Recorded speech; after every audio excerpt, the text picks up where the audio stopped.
오늘 추수감사절입니다.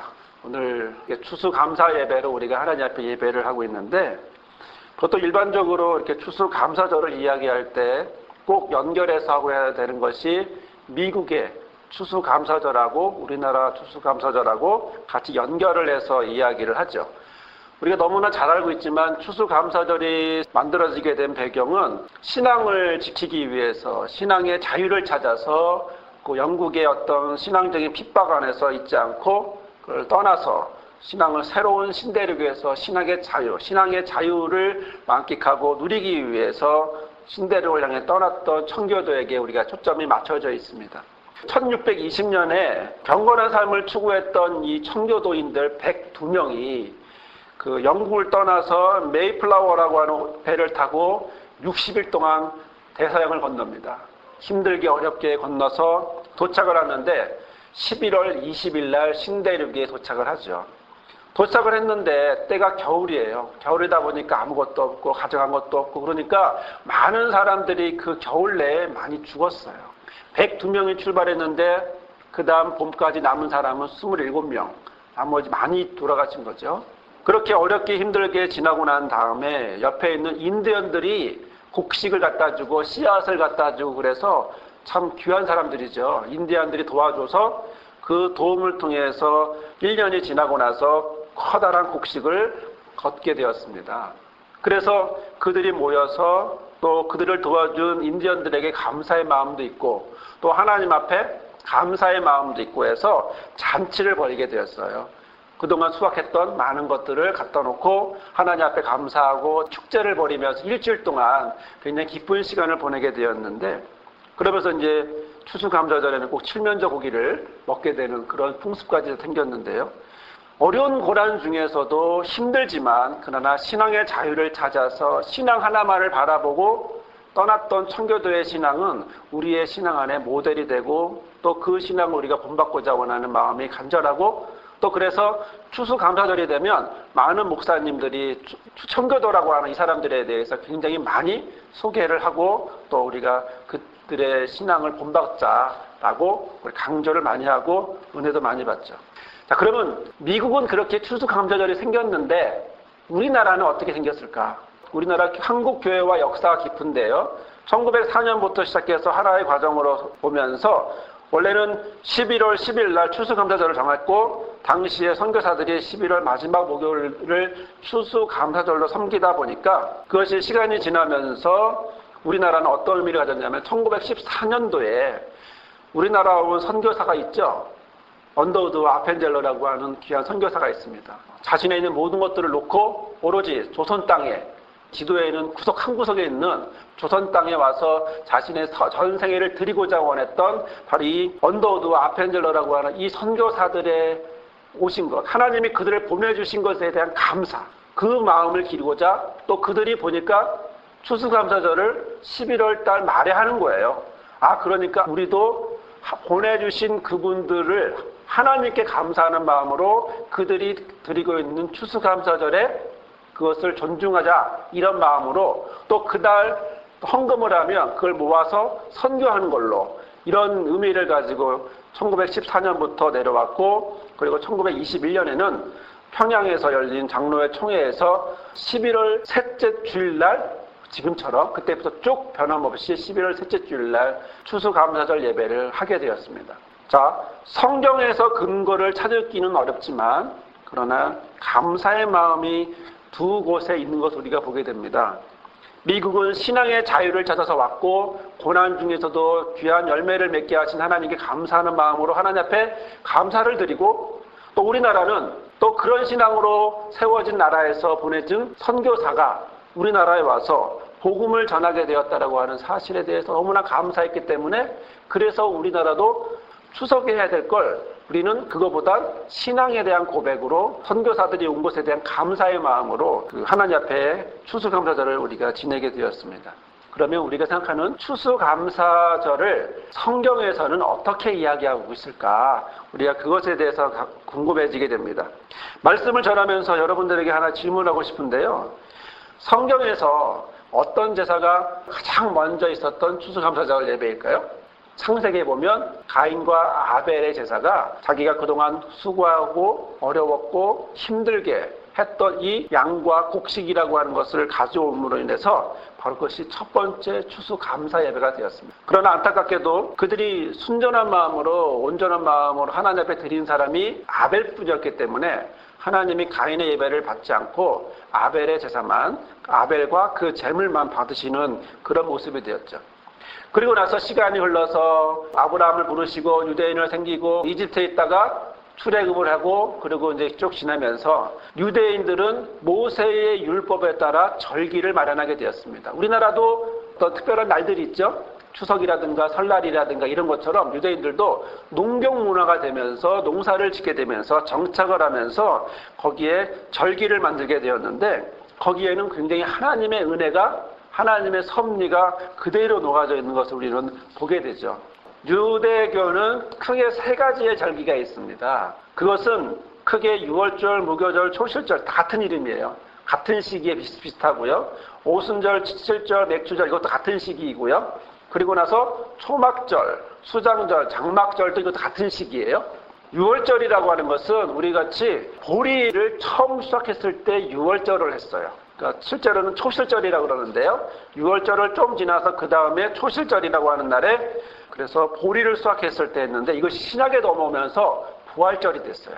오순절, 칠주절, 맥주절에 이때는 밀을 수확했습니다. 밀을 수확하니까 이때는 근데 신약으로 넘어오면서 성령 강림절이 되었고요. 초막절, 수장, 장막절에는 정말로 토지에서 수확물을 얻고 거기서 이제 하나님 앞에 감사를 드리게 되었는데 이게 놀라운 사실은 뭐냐면 구약에서는 초실절, 맥주절, 장막절이라고 하는 이것이 보리, 밀, 땅에서 나온 추수 이렇게 눈에 보이는 이렇게 우리가 앞에 제단을 보다시피 눈에 보이듯이 이렇게 가시적으로 보이는 열매들이었어요. 그래서 보리, 밀, 그다음에 먹을 수 있는 추수한 이런 것이었는데 이것이 신약으로 넘어오면서 무엇으로 바뀌기 시작하냐면 부활절의 첫 열매는 누굽니까? 예수님이에요.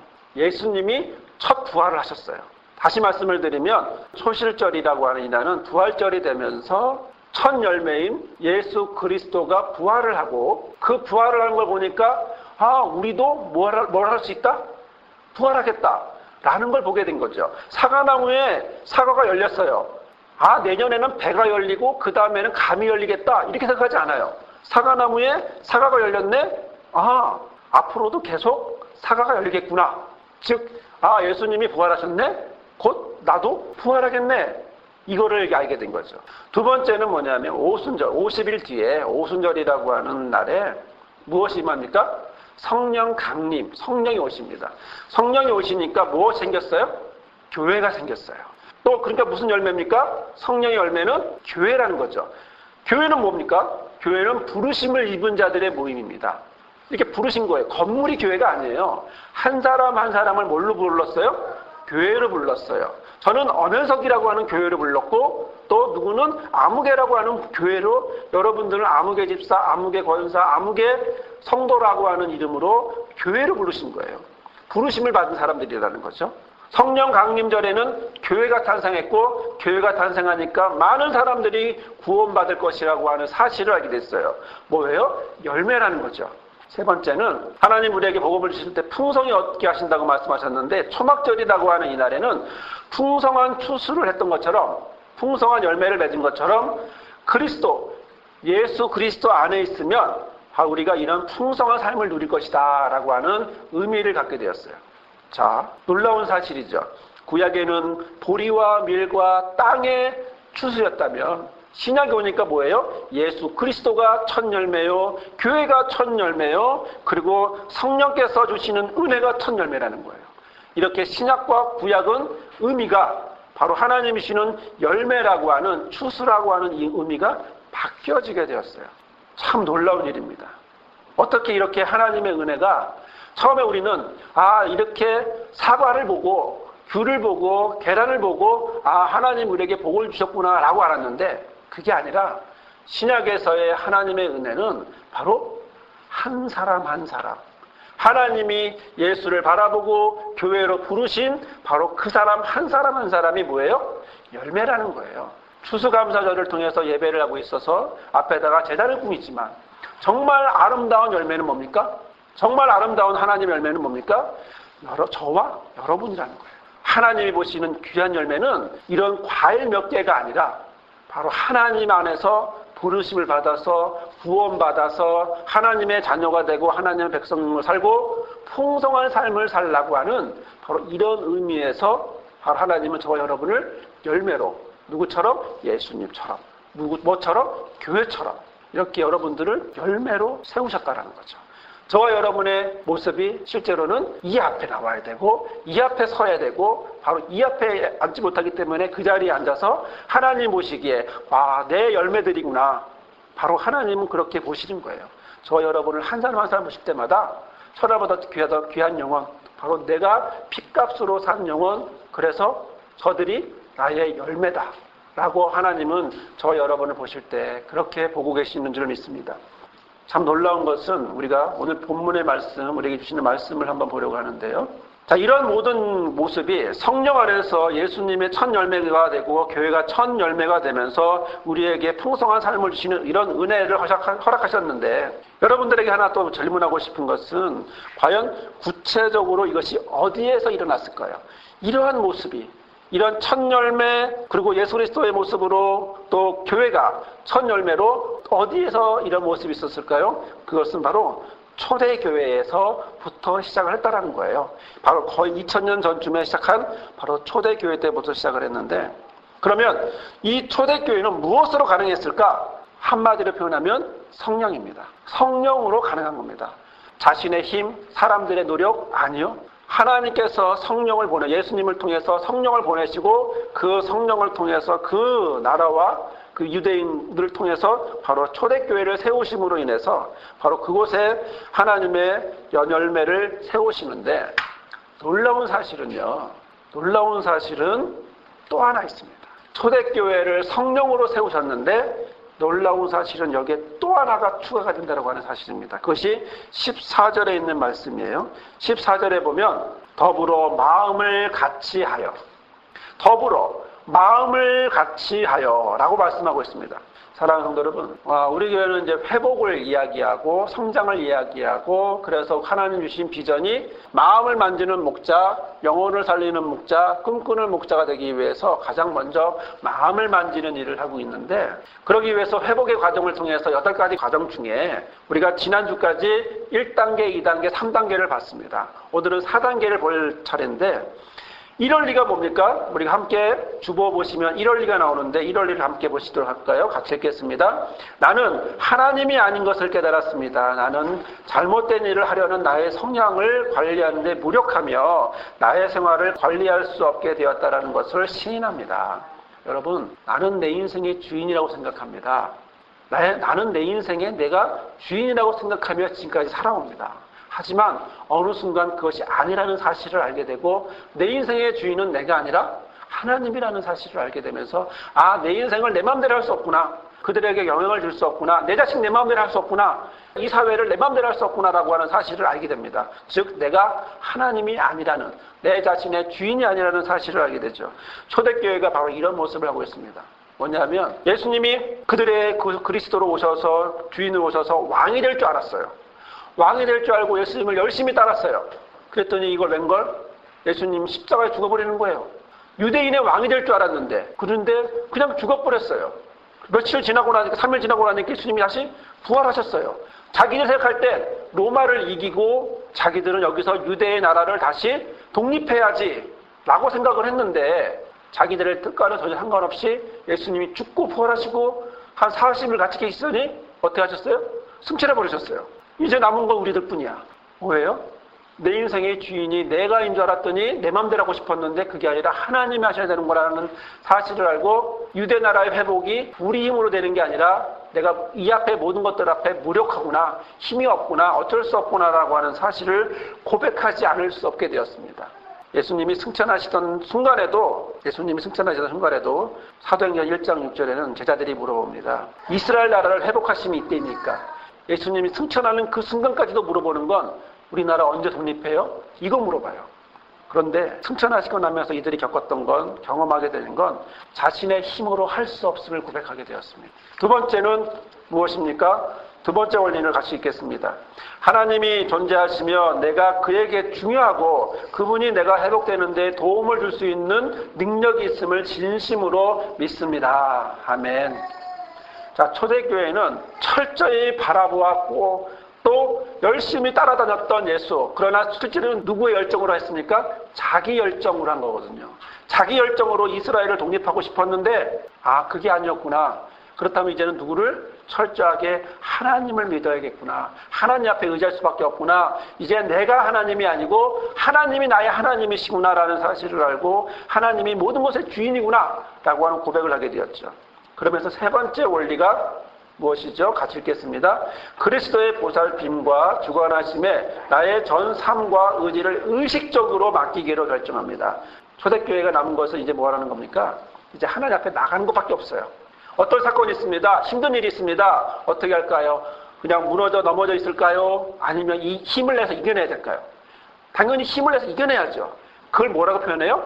의식적으로 생각해서 의식적으로 그래 내가 한번 해보자 다시 해보자 라고 하지만 거기에는 선택, 내가 힘없이 무너져 있는 걸 선택하는 게 아니라 힘내서 다시 한번 해보자 라고 하는 의식적인 선택을 하게 되었다라는 거예요. 이것이 세 번째 원리인데 결국 하나님 앞에 나갈 수밖에 없다라고 하는 사실을 고백하게 된 건데요. 이제 네 번째 원리는 같이 읽겠습니다. 나의 실수를 솔직하게 검토하고 하나님과 나 자신 그리고 내가 신뢰하는 다른 사람에게 시인합니다. 여러분 여기서 중요한 단어가 하나 나옵니다. 그건 뭐냐면 오픈이라고 하는 말입니다. 그 오픈이라는 뭐예요? 닫는다, 숨긴다, 감춘다 이런 말이 아니에요. 오픈은 뭐예요? 연다, 드러낸다, 환하게 보인다, 개방한다, 활짝 열어 아무것도 숨기는 게 없다라는 겁니다. 활짝 연다. 자, 사원리의 개념대로 보면 나의 어두운 실수를 솔직하게 드러낸다라는 것입니다. 솔직하게 내놓는다. 뭘 내놔야 될까요? 솔직하게 뭘 내놓을까요? 그것은 바로 마음이라는 겁니다. 내가 열 수 있는 건, 내가 열어볼 수 있는 건, 내가 드러낼 수 있는 건 뭐냐면 마음이라는 거예요. 이 마음에는 두 가지의 면이 있습니다. 첫 번째는 긍정적인 면이 있고요. 두 번째는 부정적인 면이 있습니다.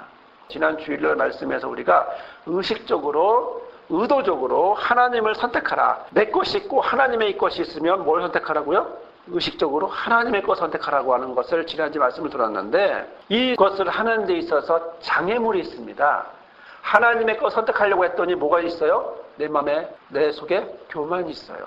내 속에 하나님 앞에 가려고 하니까 죄가 생각이 나. 죄책감이 있어요. 하나님 앞에 가려고 했더니 두려움이 있어요. 하나님 앞에 가려고 했더니 염려와 걱정이 있어. 내 주변을 보니까. 하나님 앞에 가려고 했더니 의심이 생겨. 뭐예요? 이런 교만, 죄책감, 두려움, 염려, 의심이라고 하는 이것은 실제로 우리 안에 하나님 앞에 다가가는 장애물이고 걸림돌인데요. 하나이가 있습니다. 뛰어내릴 언덕에 올라가서 뛰어내린다고 합니다. 아빠가 잡아줄게 내려봐 하지만 아이가 겁먹고 있어요. 뛰어내리지 못해요. 왜 못 내릴까요? 무서워서? 그렇다면 뭘 붙잡고 있을까요? 어떤 걸 붙잡고 있기 때문에 아이는 뛰어내리지 못하죠? 두려움 때문일까요? 그러면 여러분 이 두려움이 어디서 나올까요? 이 두려움은 마음에서 나와요. 마음에서 두렵다 생각하니까 두렵게 된 거예요. 즉 그 아이는 못 뛰어내리는 이유는 뭐냐면 두려움을 붙잡고 있는 게 아니라 내 마음속에 겉에 있는 이것을 붙잡고 있는 게 아니라 내 속에 나오는 두려움을 붙잡고 못 뛰어내리는 거죠. 다시 말씀을 드리면 교만, 죄책감, 두려움, 염려, 의심이라고 하는 이 다섯 가지는 하나로 딱 뭉치면 뭘까요? 마음이라는 거예요. 어떤 마음? 내 안에서 나오는 하나님의 것을 의식적으로 선택하는데 걸림돌이 되게 하고 방해물이 되게 하고 장애물이 되게 하는 바로 이것이 뭐예요? 내 마음이에요. 내 마음이 하나님 앞에 가는데 방해가 돼요. 그런데요, 놀라운 사실은 하나님 앞에 가는 방법 중에 또 하나는 뭐죠? 마음이 가요.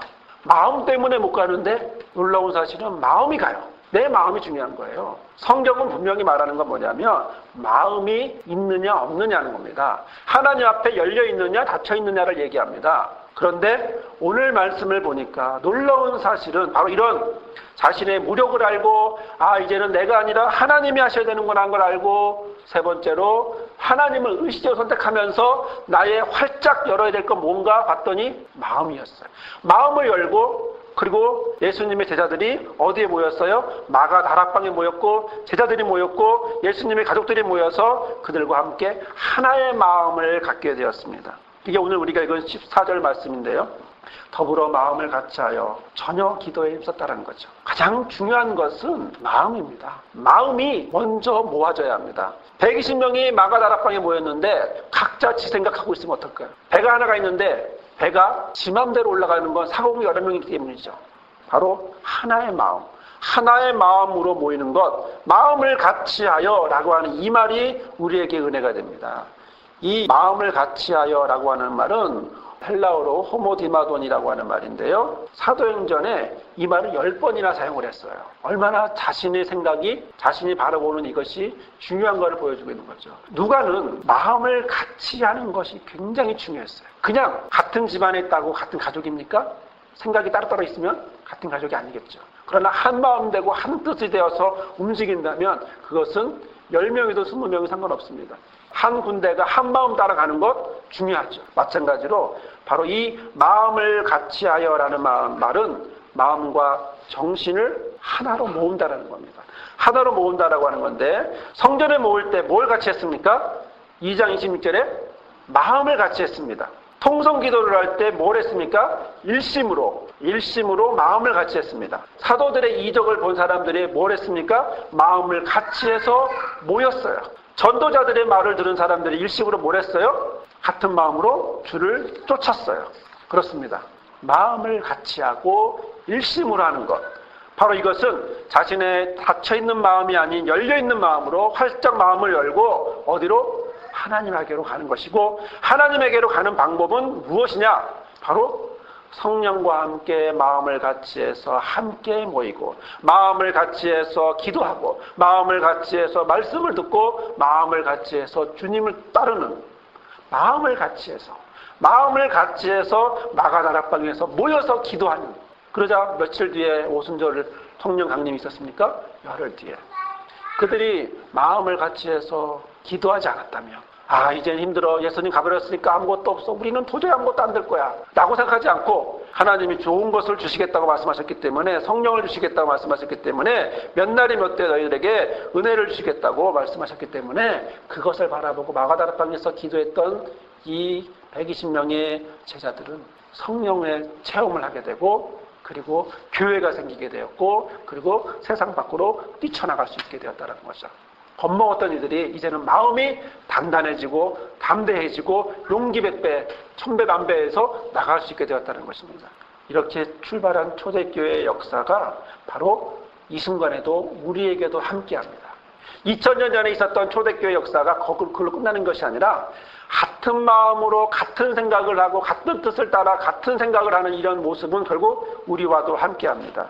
하나님은 이 땅을 사랑하십니다. 하나님은 동백을 사랑하십니다. 하나님은 동서남북에서 많은 사람들을 이 자리에 모아놓으셨습니다. 5만 명이라고 하는 사람들을 이 자리에 모아놓으셨습니다. 왜 모아놓으셨을까요? 하나님의 사랑이 있기 때문입니다. 하나님이 그들을 사랑하는 마음이 있기 때문입니다. 그들을 향한 마음이 있기 때문입니다. 저희가 개척을 하기 전에 2003년도에 이 땅을 보았습니다. 하나님의 음성에 따라서 이 땅을 받고, 이 땅에는 아무것도 없었어요. 땅바닥에 아무것도 없던 이 땅에 2003년도에 하나님이 용인으로 가라라고 하는 음성을 듣고 이 땅에 와서 이 땅을 보고 나서, 여기가 우리가 목회할 곳이구나. 아는 사람 아무도 없고, 우리를 후원해준다는 사람 아무도 없지만, 그러나 딱 한 분, 하나님이 너 용인으로 가 라고 하는 이 말 한마디에 용인으로 와서 봤더니 이 땅은 땅 갈고 있었어요. 아파트 세우려고 땅 갈고 있었고, 우리 눈에 보인 것은 동백초등학교 옆에 있는 큰 나무 두 그루 있죠. 그 두 그루에 있는 나무만 바라보고, 여기가 우리가 목회할 곳이구나 라는 사실을 알게 되었습니다. 시간이 흘러서 하나님의 섭리가 하나하나 역사하면서 하나님이 저에게 말씀하신 건, 하나님 땅 앞에다 갖다 놓을 거라고 말씀하실 때, 2004년 7월에 말씀하실 때 기도하기 시작해서 6개월 지나고 나서 신갈로 와서 거기서 목회를 하기 시작했고요.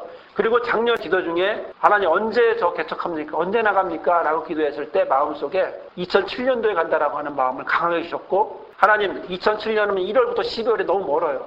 너무 길어요. 좀 좁혀서 알려주세요. 그랬더니 마음속에 5월이라고 하는 마음을 주셨어요. 작년에. 1년 전부터 저는 기도하는 겁니다. 하나님 땅밟기 기도하면서 누가 도와주거나 하는 거 아무도 없습니다. 그냥 기도만 하고 땅밟기 와서 기도하고 한번 둘러다보고 아파트 올라가는 거 보고 그렇게 기도하는 중에 하나님의 뜻이 정말 2007년 5월 14일 날 이곳에 개척교회를 세울 수 있도록 하나하나 내가 한 게 아니라 내가 정말 한 게 아니라 1월리처럼 2월리처럼 나는 무력하고 나는 할 수 없고 그런데 의식적으로 나는 선택하고 이런 과정들을 하나하나 밟아가면서 3월 4월이 지나면서 정말 5월 14일 날 개척하게 되었습니다. 그리고 우리는 6개월이 되었습니다. 딱 6개월이 된 이 시간 우리는 과연 추수감사절에 어떤 열매를 하나님 앞에 드릴까?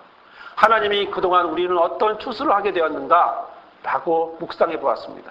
앞에 있는 과일 몇 개가 하나님 앞에 추수가 아닙니다. 앞에 있는 과일 몇 개를 통해서 하나님 앞에 추수했다 말할 수 있는 게 아니었습니다. 저는 확실히 6개월 동안에 우리 교회를 통해서 하나님이 어떻게 하셨는지를 경험하게 되었습니다. 지원 그룹을 계속하게 되었고 중독 그룹의 1회를 수료하게 되었고 자아회복 그룹을 통해서 10여 명이 수료하게 되었고 또 부모 교육을 통해서 어린이부가 생기고 그리고 한 사람 한 사람 주 앞에 나오는 이런 모습으로 세워진 것을 보게 되었습니다. 낙심한 자들이 정말 힘이 없어서 낙심해서 하루하루 아침에 눈 떠서 일어날 때 기력이 없었는데 일어날 때 자아회복을 통해서 이런 지원 그룹을 통해서 힘을 얻고 다시 새로운 직장에 나가고 힘을 얻고 목사님 덕분에 이렇게 새 힘을 얻고 살아요 라고 말하는 한 사람 한 사람의 마음을 만지는 한 사람 한 사람의 마음이 부정적에서 긍정적으로 바뀌고 일어나고 힘내서 나가는 이런 모습들을 보게 되었습니다. 자녀를 사랑하는 사랑도 새로운 모양으로 사랑하게 되었고요. 믿음을 갖게 되신 분도 있게 되었고 또 어린이들을 불러서 은혜도 체험하게 되는 모습을 보게 되었습니다. 그러나 가장 큰 은혜는 이곳에 하나님의 열매로 교회가 세워졌다라고 하는 사실입니다. 이곳에 2003년도 이 땅을 바라보면서 어디에 세워질까 기도하면서 땅밟기 기도를 그때부터 시작했는데 여기에 하나님의 교회가 세워지고 또 하나님께서는 용인으로 가라고 말씀하신 것을 벌써 2001년도부터 이야기를 하시고 목사 안수 받을 전에 2002년도 9월 달에 목사 안수 받기 전에 기도원 갔을 때는 하나님 저에게 개척하라고 말씀하시고 이런 모든 일련의 과정을 통해서 내가 하는 게 아니구나. 내가 개척교회를 세우는 게 아니구나. 내 집은 내가 세운다라고 하는 하나님 말씀처럼 하나님이 교회 하나를 세우는구나. 교회 하나를 세워서 이곳에 동서남북에서 많은 사람들을 갖다 놓고 동서남북에서 모아놓고 저들을 향한 하나님의 사랑을 우리 교회를 통해서 전하게 하길 원하시는구나. 그 사실을 보게 되었습니다. 교회가 세워진 것, 바로 그것이 하나님에게는 열매입니다. 우리가 세워지고 이 자리 여기 있는 것, 이것이 우리에게는 열매입니다. 하나님 앞에 드려질 수 있는 것, 과일 몇 개가 아니라 하나님 앞에 내 삶을 하나님, 이것이 하나님이 지금까지 나를 이끌어주신 은혜예요. 하나님이 주신 물과 비료와 이런 모든 정성을 통해서 내가 여기에 이렇게 여기에 믿음의 자녀로 여기 있어요. 내가 열매예요. 내가 사과처럼 열매예요. 예수님처럼 부활하신 예수님처럼 내가 열매예요. 바로 부르심을 입은 교회의 열매예요. 라고 저와 여러분은 하나님 앞에 열매가 되는 것입니다. 참 놀라운 것은 아벨의 제사도요. 하나님과 함께 마음을 같이 했습니다. 하나님을 향한 마음으로 충만했습니다. 구약의 모든 절기와 제사들도 하나님을 향하여 마음을 같이 했습니다.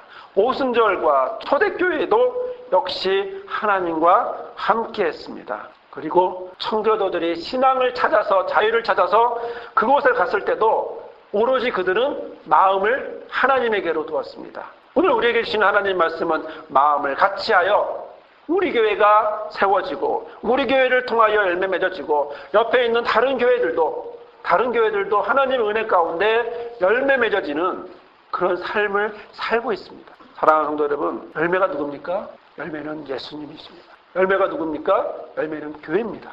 또 열매가 누굽니까? 저와 여러분이 하나님 앞에 열매입니다.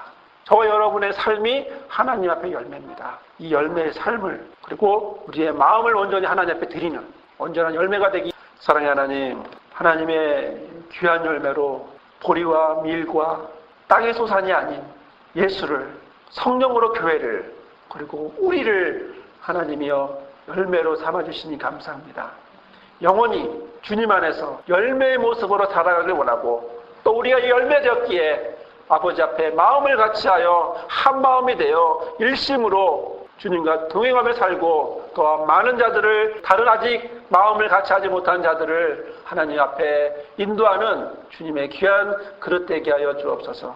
이제는 우리의 부활의 첫 열매가 되어서 우리가 부활의 소망을 갖게 하시는 예수 그리스도의 은혜와 그 아들을 보내셔서 우리가 주님의 자녀로 살아가며 부족함이 없게 하시는 아버지 하나님의 크신 사랑과 성령께서 오셔서 교회를 세우시고 그 교회를 통하여 구원받게 하시는 성령의 역사하시고 인도하시고 위로하시고 함께 하심이 이 시간 마음을 주님과 함께하며 같이하며 일심으로 주님을 섬기고자 노력하며 헌신하며 그리고 또한 열매의 삶을 살고자 결단하는 우리 모든 성도들 삶 위에, 목자들 삶 위에, 또한 우리 교회와 나라와 민족과 모든 교회 위에 영원히 함께하시기를 간절히 축원하옵나이다. 아멘. 위하여 우리의 마음을 하나님 앞에 온전히 드리는 그러한 삶을 사는 저와 여러분이 되기를 주님의 이름으로 축원합니다. 아멘.